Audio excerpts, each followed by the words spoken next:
Hello everyone, and welcome back to Rogue Calvinist Radio.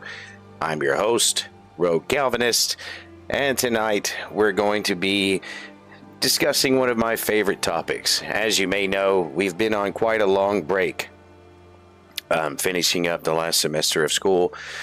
So I do officially have my bachelor's degree in biblical studies now, so that is complete. No more school for me for a while. I'm excited to get back into regular streaming now that my boys' Christmas break is also over and they are back in school regularly. Tonight, we are going to be discussing, as you saw in the thumbnail and in the title, I think, Jacob, Esau, and God's sovereignty in salvation and reprobation or damnation. For those of you who are viewing this video as well and not only listening to it on the road or at work, we'll be discussing this topic in one of my favorite places, that being this little river just outside of Riverwood in Skyrim. And speaking of that, if you guys would like to join me after the stream, I'll post a link to my other channel where we'll be streaming some Skyrim gameplay afterward. So in the past, we have talked a lot on this channel about God being sovereign over all things. Not only salvation, but all things. Yes, including sinful actions of mankind and other entities like angels. We say God is in control. We say God elects, God saves, and God hardens. But then our provisionist friends, and probably someone in the chat very soon, is going to make a similar claim. The million-dollar question of the anti-Calvinists, that if God wrote the script, I'm just a robot. If God ordained, for example, that Judas would betray Jesus, then that is not fair if Judas were to go to hell as a result of that. So today, that's the idea that we're going to talk about. We're going to talk about the fairness of someone going to hell after having been decreed to do the things that they did in life. That's the main objection. That's the core of the objection. And everything else is just an attempt to build the rest of the theology around what disagrees with that, right? Their core is the disagreement with that. And the rest of the theology that they have is built off of that disagreement that they have with us on that. So, obviously, if we're talking about Jacob and Esau, Romans 9 is not the beginning. That's in Genesis. But before we go there, we're going to have to talk about a few things, because I'm going to be using maybe some terminologies that you might not hear regularly in the church organization that you attend regularly. You might hear some online if you listen to a lot of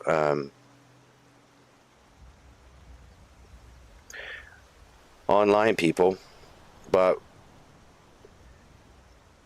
I look at things a little bit differently. I use what I like to call the dimensional analogy. And so before we begin to talk about what takes place in Genesis, we need to set some grounding ideas here about causality, because you may hear that a lot. Theologians talk about primary causes and secondary causes. That is prevalent in Reformed circles, and I think that sometimes that language can confuse people, because it makes it sound like God is pushing a domino, for instance. We're just one of the dominoes in a long line of dominoes falling over one after another. That is not a good analogy for how Reformed theology describes the way that God is sovereign. Okay? A better analogy is to think of it in terms of dimensions. Now, many people in Reformed circles also use a version of this argument, and we've talked about this before. We're going to imagine a novelist writing a book, okay, and we're going to call him the author, right? Just as we call God the author, and he exists in our world, right here among us human beings, the primary reality. Where, for our analogy, we're going to pretend that there is no higher reality. This is just reality. Now, imagine that the main character in this author's book, we're going to call him the hero, right? The reality that he exists in is a kind of secondary reality, right? Because this reality that the author has created from his mind onto the page, perhaps even with maps, right, that dictates the rules of this reality, the ideas, right, the progression of sequence of events, all of those things, according to the skill of the author, are all intact within the secondary reality, right? And they all rely on each other. And the only thing that they rely on from the primary reality is just them having been written, right? Nothing else. Nothing else that takes place in the primary reality affects the secondary reality, right? I could take the book and burn it, and nothing would happen to the secondary reality, right? One second, I need my drink. Are we not moving?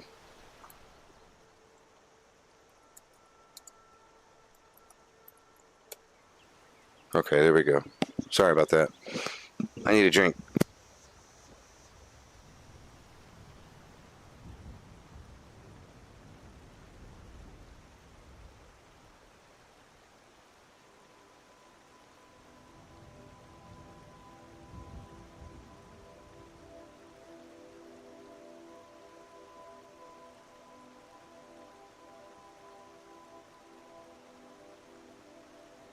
Okay, so we've set up the framework of the primary reality and the secondary reality, right? A person within the primary reality has created this secondary reality from his own mind onto the paper, right? And he has created a hero, which is the main character in the story of the world that he's created. Now, the hero decides to walk through a door. Right? He's in the boundaries of the book. He is the primary cause of that action in the book, right? Because we have two dimensions of reality. And so, within that secondary reality, he is the primary action of himself walking through the door. Right? His brain caused his legs to move. Right, the neurons in his brain fired. He had a reason to do that, right? It is a closed loop of cause and effect inside of the secondary reality. But we know, right, in the primary reality, outside the book's dimension, the author decided the hero would walk through that door before the hero was even born on page 1, right?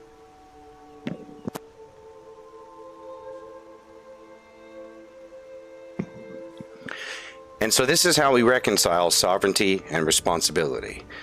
But today we're going to look at two examples, the ones mentioned in the title and thumbnail, Jacob and Esau. Of course, Jacob being an example of God breaking into the timeline, right? Into the room to save someone who didn't want to be saved. Right? Now, Esau is an example of God letting the story play out naturally. where the character's own choices act as the in-universe primary cause for their own character's destruction, right? Not a secondary cause within the secondary reality, right? Within the secondary reality, he's the primary cause of his destruction.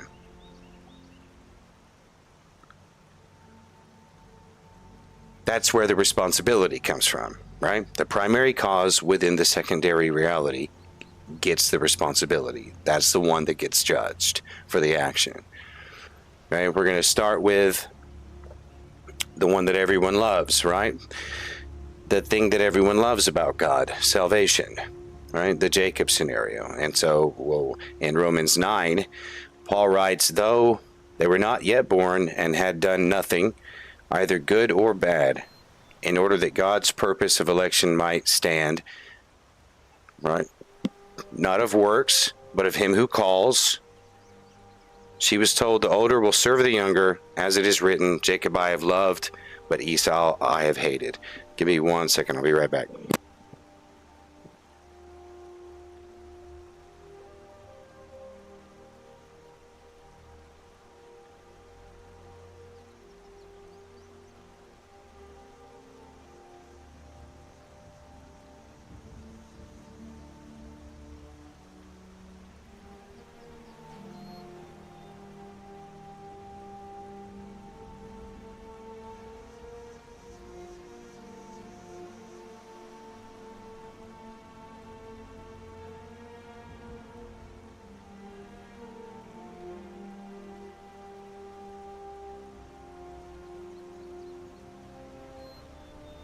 Sorry about that, guys. Kind of having a hard time with the voice. You know how it is. Ain't nothing changed in that category.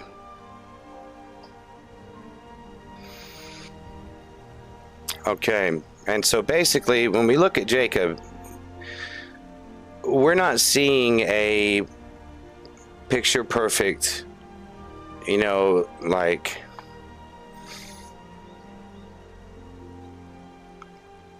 what probably the modern Christian views as, the type A Christian personality here, right? We're not seeing that in Jacob. We're seeing the in-universe causes, right? In the physical reality, Jacob is just basically a scumbag for the most part, right? He is a natural deceiver, right? He takes advantage of his brother. He lies to his blind father's face, right? And so if you leave Jacob alone, if you leave him to the natural law of his nature and the circumstances, whatever circumstance he finds himself in, Jacob doesn't choose God and God's law in those circumstances, right? He chooses Jacob. He chooses survival. He chooses manipulation. He chooses to lie.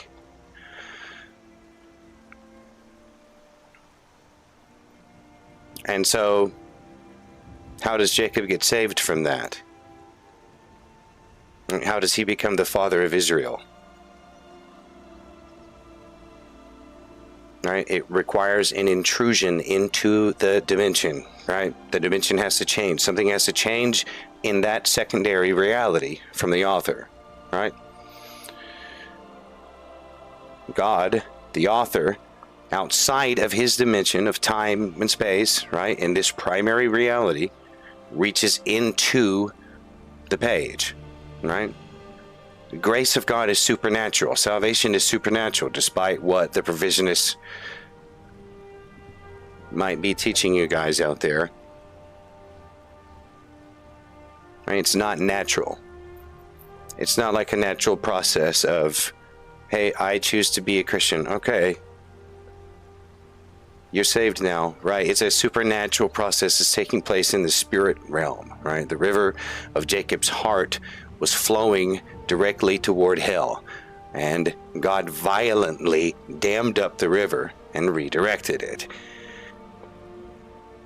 Right? And unless God has done that same thing in your heart,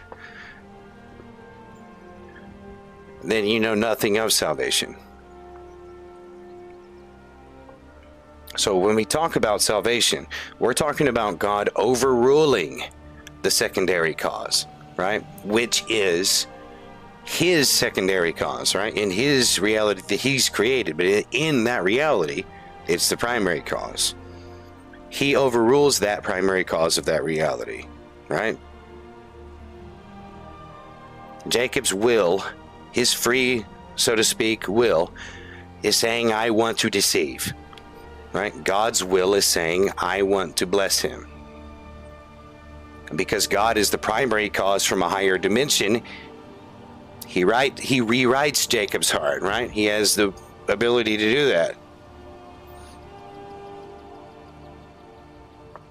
He wrestled with him at Peniel. He crippled him to save him.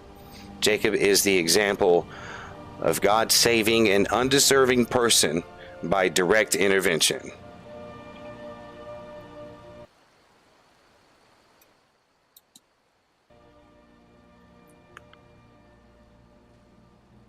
Right? God didn't wait for Jacob to become a good Christian man, right? So that he could be saved. Right? God turned him into the father of Israel. Right? Okay, so then there's the twin brother. The brother that causes a lot of conflict in Christian circles, even to this day, right? Because this is one of the hardest things to get in Scripture. It holds a mirror up to how we deserve for God to feel about us. Right? So if God hated Esau, right, of course, not emotionally, in a covenantal sense as described there in Romans 9, right, we don't have to look very far to get a description of what it means by hate there in Romans 9. Right? He hates him covenantally. He's prepared him beforehand for destruction.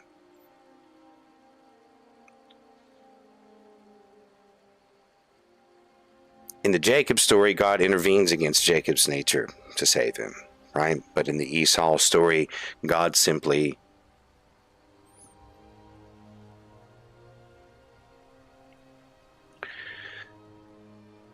fulfills his purposes with Esau's nature intact, right? No intrusion. Just allows it to be as it is, right? We look at the scene of the stew in Genesis 25. Right? It's actually a fascinating scene. Esau comes in from the field, a skillful hunter, man of the earth, exhausted and starving, right? So, again, God being the primary cause, having created an entire universe that operates on its own, right? Within its own laws, and it sustains itself through its natural laws, right? The in-universe primary causes, which are secondary only to him, right? They all line up. We have Esau's biology, right? Esau's got low blood sugar. His body is screaming for more energy. He's hungry, right? He's a hunter. He's been in the field all day. He's starving to death, right? And his psychology of Esau is impulsive, right?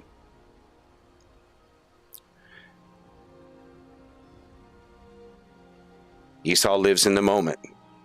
He's a sensualist, so to speak. Right? He cares about what he can touch, taste, what he can kill.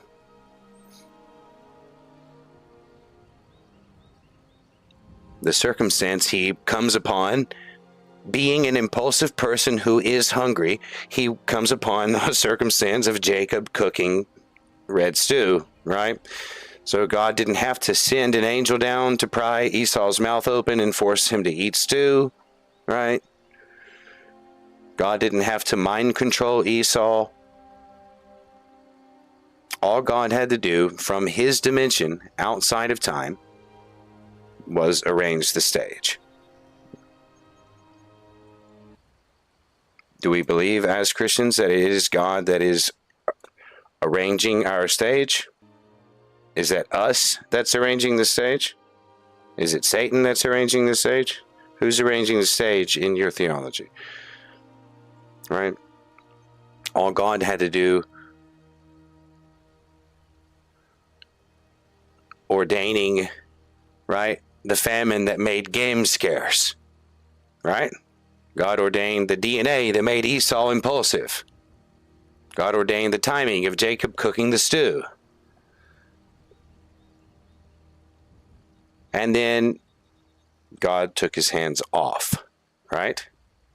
He let the universe run as it is, with its own natural laws, only intervening in the case of Jacob for his own purposes.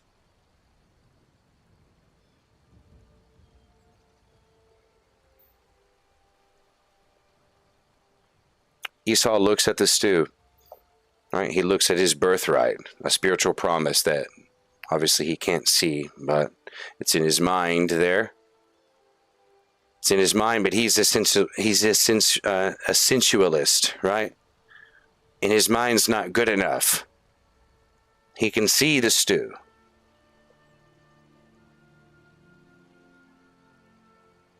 So, using his quote-unquote free will, right? His own in-universe primary cause makes the calculation, right? I'm going to die of hunger, right? What use is a birthright to me if I'm dead of hunger? So I'll just eat, and then I'll go out and make my own fortune. I don't need a birthright. I'll eat again after I get strong and go on a good hunting trip after eating this, you know? I mean, it's a sensual way of living. Impulsive, I'm hungry, I eat. It doesn't matter. Nothing matters other than I'm hungry right now. So he chooses the soup. He wants the soup, right? His desire is for the soup.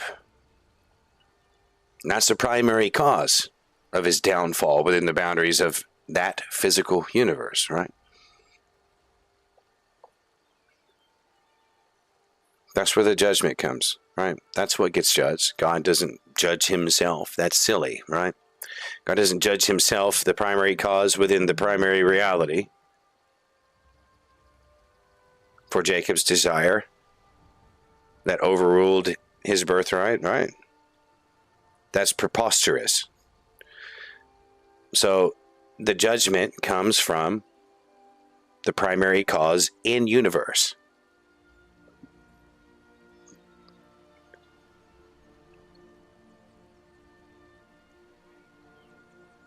Now,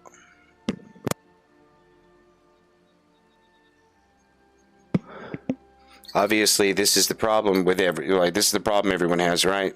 This is where everyone gets scared. It's terrifying. It's terrifying brilliance of God's judgment, right? Because God didn't force Esau to sin. He didn't have to. God simply created a world where Esau's natural sinful desires would perfectly intersect with the opportunity to do so.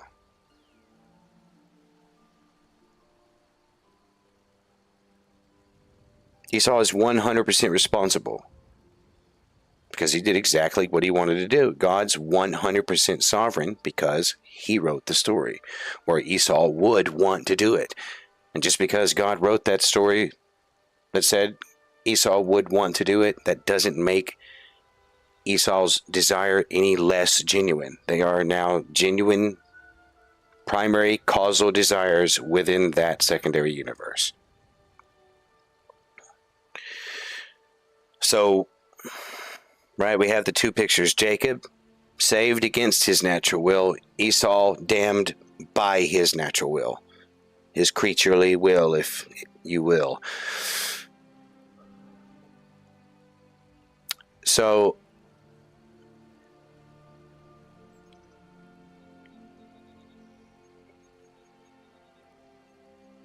to Esau, right, this hunger that he is feeling is real hunger for him, right?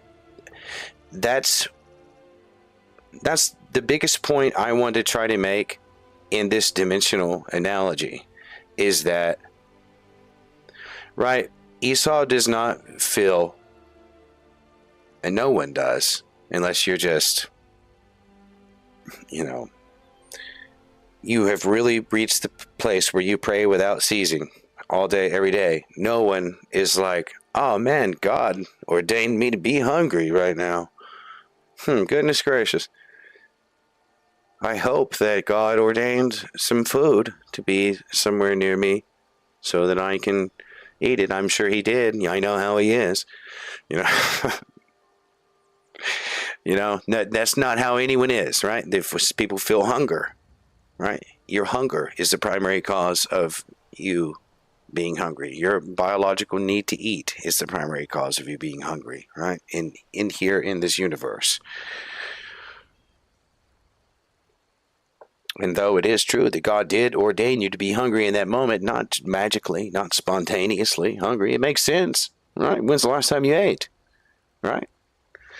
It makes sense that you're hungry. It's not spontaneous. It's not unnatural. You're not unnaturally hungry, right? It's according to the natural laws of the universe. To Esau, within his dimension, the hunger that he feels is 100% real, genuine hunger, despite it having been ordained, right? The smell of the stew is a real smell, right? It's a real causal smell, right? A driving force of the direction his life is going in that moment. The smell of stew, right? That dimension is his reality. Those are primary causes for us here. Those are not secondary causes here in this dimension. They're only secondary causes if you're able to look at it from God's perspective. Or if you're discussing theology, right?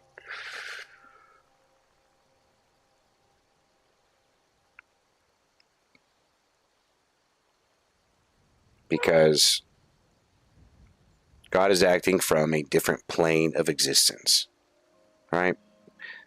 The reality that houses our author in our analogy earlier, that lives in the world here with us, outside of the secondary reality he created.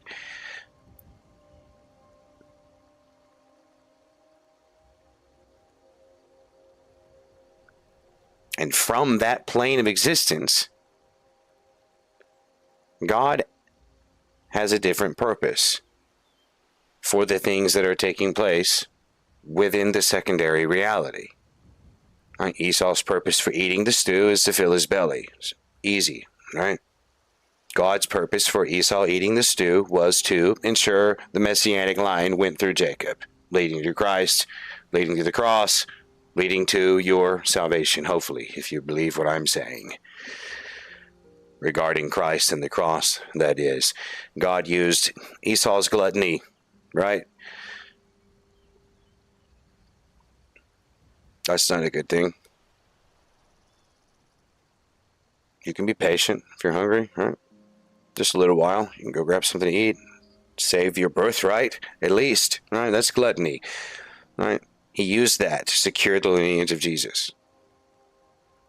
That's the ultimate good, right?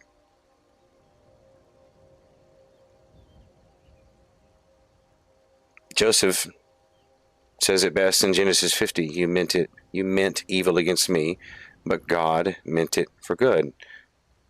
One,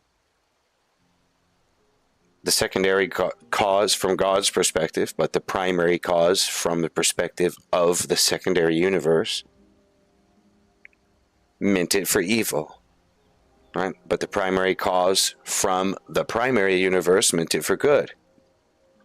So how is God judged for his purpose, right? Nobody judges God, of course. God's already perfect. There is no law coming down on him. The law is coming from his character. So of course, there's no possible way of judging God, even if you were one of these people that thought that God is evil for the fact that there is evil existing in the world, or that God is evil if he claims that he is sovereign to send someone to hell for sins that he ordained them commit.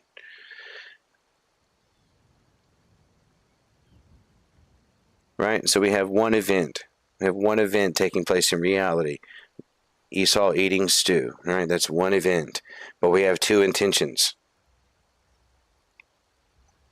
Do we not have two intentions clearly mentioned in Scripture? Right? Esau's intention in eating the stew and God's intention in Esau eating the stew.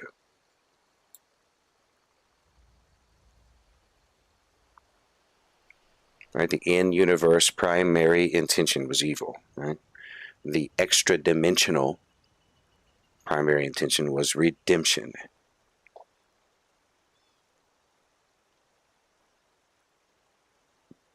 So what do we do with it? What's the takeaway? You know, what do you, are we just cool now because we know that, right? Are we just smarter Christians? Or are we, you know what I mean? What's the takeaway here, right? So if you're listening to this, hopefully you love God. God has changed your heart and caused you to love Him. And you realize that you're Jacob, right? Because you know that you deserve to be damned. You're the deceiver, right? You're the deceiver who was intervened by God and saved. That's one thing. Right? You didn't choose God. He broke into your dimension. He broke into your timeline and changed your heart from outside of your reality. Now, that should make you feel very humble about your salvation. Now, that should make you feel very grateful to have it, not, pat yourself on the back for the theologically sound decision that you made from a place of being dead in sins and not able to perceive the things of God, right? As if that even makes sense. If you're worried about the fairness of the clear story of Esau told in Romans 9, you have to realize God never forces anyone to sin. God did not force Esau to sin. God has never forced you to sin, and that you know very well, because you are very well aware of your own personal primary cause within the universe, right? If you're a Christian, that is. If not, then you may not be aware. You may be a victim right now, blaming all the other causes, right? Your heart is the primary cause of your sin, by the way. In universe, there are secondary causes too. Those are the other things, the temptations, the circumstances, the stew, right? The stew isn't a primary cause of him eating it. The primary cause is his own heart, the impulsiveness to override a spiritual covenant with physical hunger. A passing thing, right? God never forces anyone to sin. He just lets you be who you are inside. Lets that come out of you. The punishment of the wicked is that God gives them exactly what they want, right? A life without Him. No one's begging God for salvation over here, right? Except for us that already have it. Beg God for mercy all the time, but maybe that's a different kind of mercy that I'm begging for. So I want to hear what you guys think out there in the crowd. Not only about the topic that we're discussing, but about the format too. Just kind of dropped you guys right here in the middle of Tamriel, And so if you would rather the format where we look at someone else's video and talk about that back and forth, what they're saying, and respond to them, or if you like the format where we just get in here and kind of talk about the topic. Hi, Hippolyta. How's it going?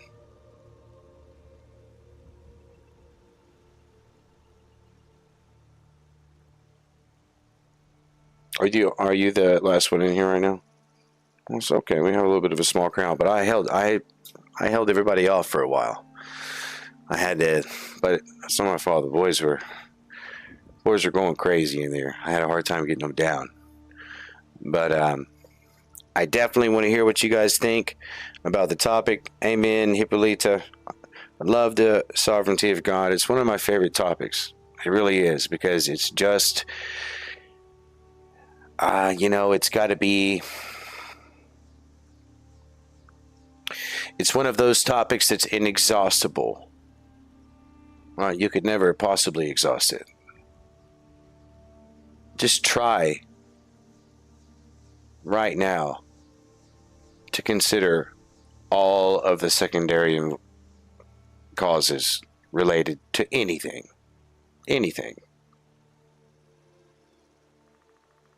It's mind-boggling, right?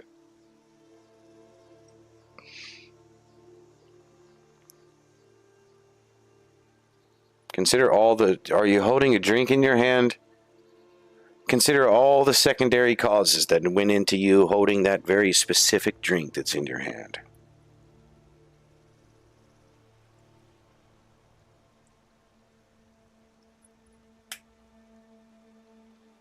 All right. I've got what's called an L8. It's a soft drink, I don't like alcohol, but it's like a ginger ale beverage, except with caffeine. It's really good. And so, but, think about all that had to go into play. But further than that, what you really need to think about is what all it took for you to be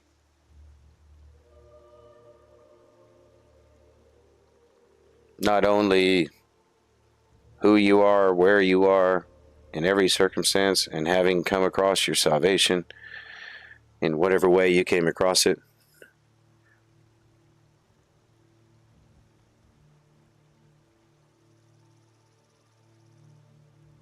Well, hey, look at that. We're underwater.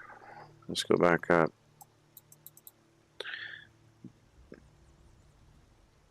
Yeah, so I just wanted to try out the slow zoom. I just have, things to say. I don't have a lot of things to look at. But if you guys want to go into like doing some more commentary on some people's videos and responding to them, I'm happy to do that. I think we might try it out on the next one instead of just talking for a little bit. I'm about to wrap things up. Don't have a lot of people in here, but again, we've been on a long break, and that's to be expected. You got to kind of build up momentum again, and that's okay. I'm feeling a lot better, by the way, if anyone's wondering. I saw someone say up in the chat up earlier, it's hard to see it because I have a pinned comment. Sugoi English said, glad you're back. Had it out with Twitchy over some preterist stuff.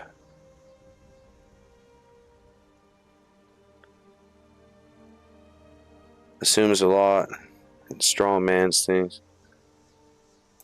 He even called you a borderline heretic. Well, that's nice.